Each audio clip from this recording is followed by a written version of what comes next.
Welcome to another video on the Employee Leave Manager Excel template. In the previous video, we learned how to enter data for employees in the employee sheet.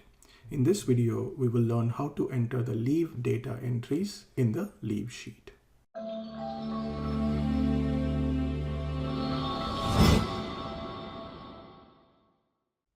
So to begin with, we will start entering the employee name. So you can choose from the drop down. So let me, for example, choose employee 1.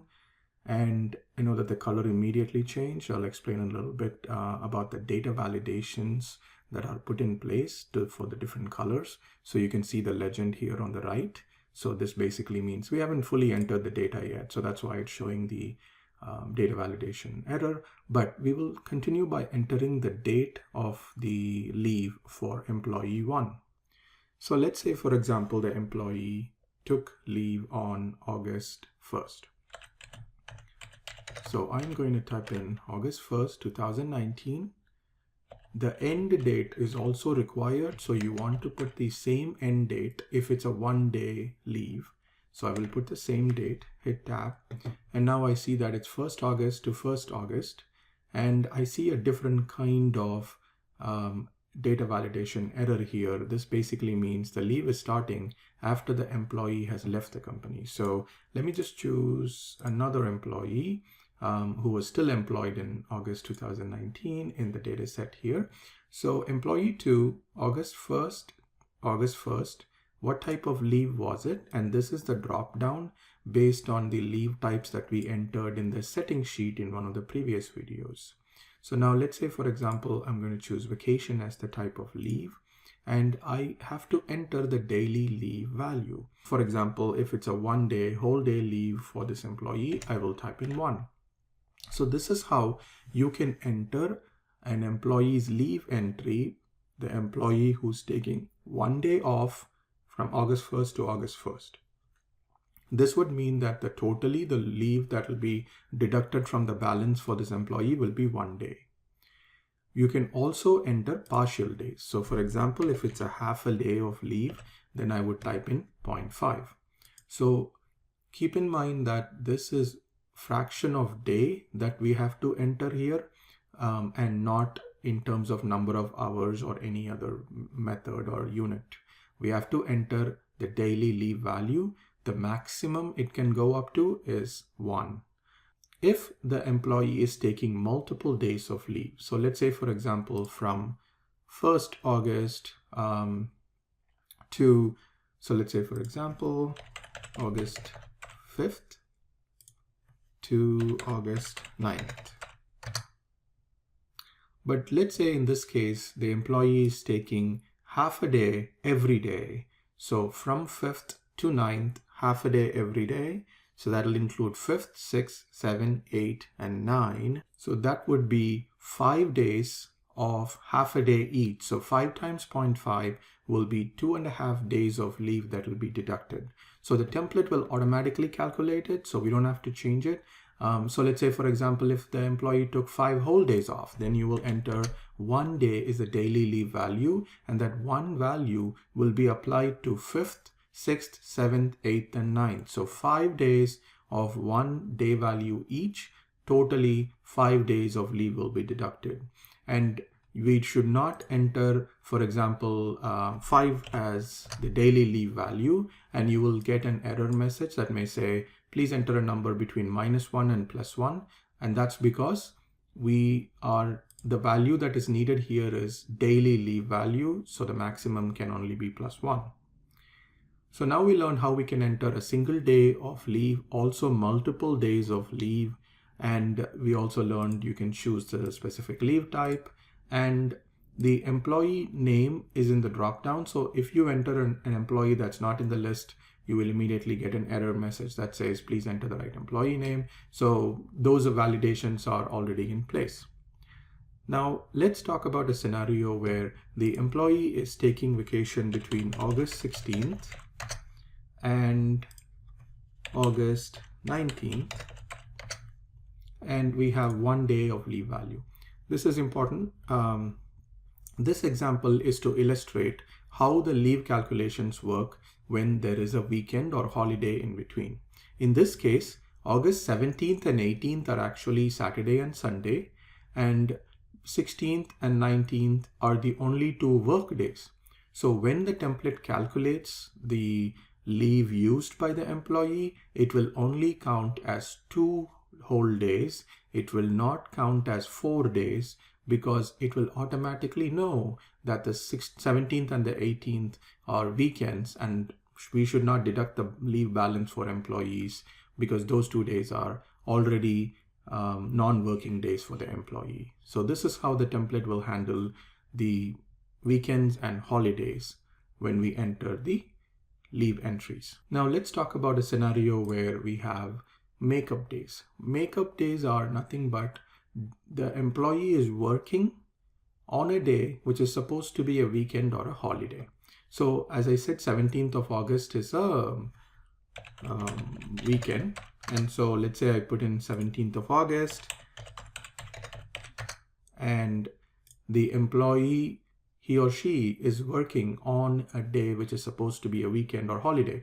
So 17th August is a Saturday, and if we enter here, then we should enter -1 as the daily leave value. And this is because the leave balance will actually be incremented by 1 day because the employee is actually working on a leave day. And so that's why -1 is the daily leave value that you would enter if you want to record makeup days worked by employees. And this is the reason why previously the data validation was giving a message saying the daily leave value can be between -1 and +1. We can add more columns here. You're welcome to add more columns here, or rename the blue colored columns to track whatever information you want about the leave. For example, I can say, what is the contact information, or how can we contact the employee if in case we need to contact while the employee is on leave, or you can rename it how you need it. One requirement here is that do not insert columns here in the yellow colored columns.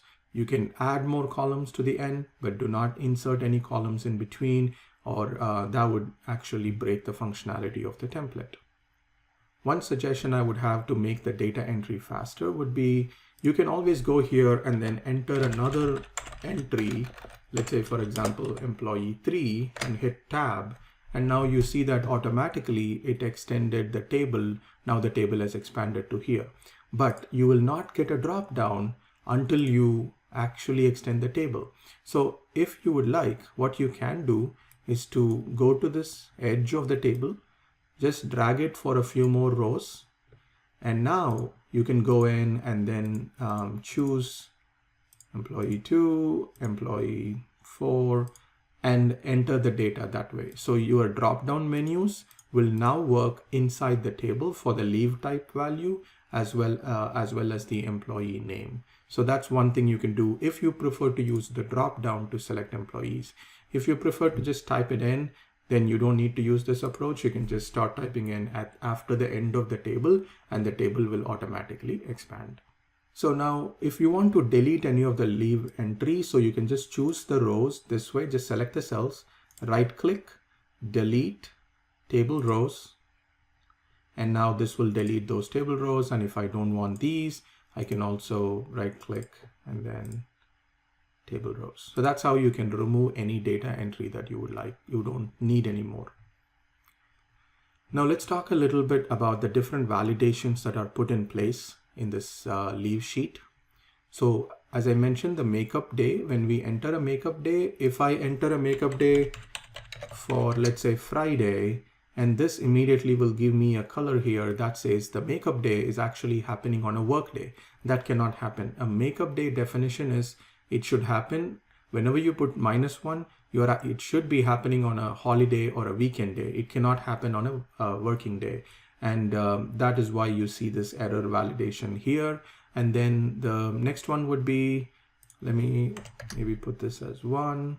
And the next validation we can check is the leave is starting after the employee has ended employment.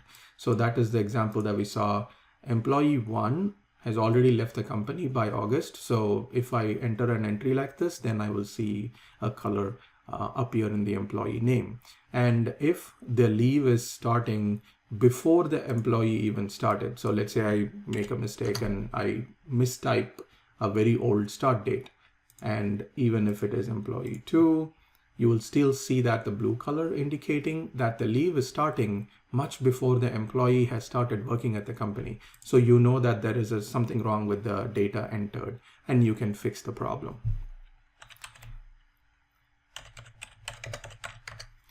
Now, the next word, that data validation, is the leave is ending before the leave start. So if I type in something like August 20th, this would be an error because August 20th is the start date and August 17th is the end date. That is not right. The last data validation check we do is multiple leave entries for the same day, same employee, leave type. So the template allows you to enter. So let me do another entry for employee 2. Let's just keep it simple. We enter 16th August, the employee is taking vacation for half a day. Now I can also have another entry for August 16th. Let's say the employee wants to take the second half of the day as personal. So this is perfectly fine. The template can handle multiple entries for the same employee, but the leave type is different. So that's okay. But if I make this as vacation, now that's a problem because there are 2 entries for the same leave type. You should enter this entry instead as leave value 1 with only 1 row instead of 2 rows of 0.5. That would be an error according to the template's requirements. So you can see that there are these data validation checks in place, and these colors are meant to help you determine if there is a data entry error so you can fix it. Any record with a data validation error will not be included in the reports and the dashboards that we will see soon. So it is very important that you don't have any errors in this leave entry sheet. Now in the next video, we will start talking about the balance report, and then in the subsequent videos, we will also cover the other reports and dashboards that are readily available in this template. If you have any questions about any of the topics that we covered, please post them in the comments below. Thank you very much for watching.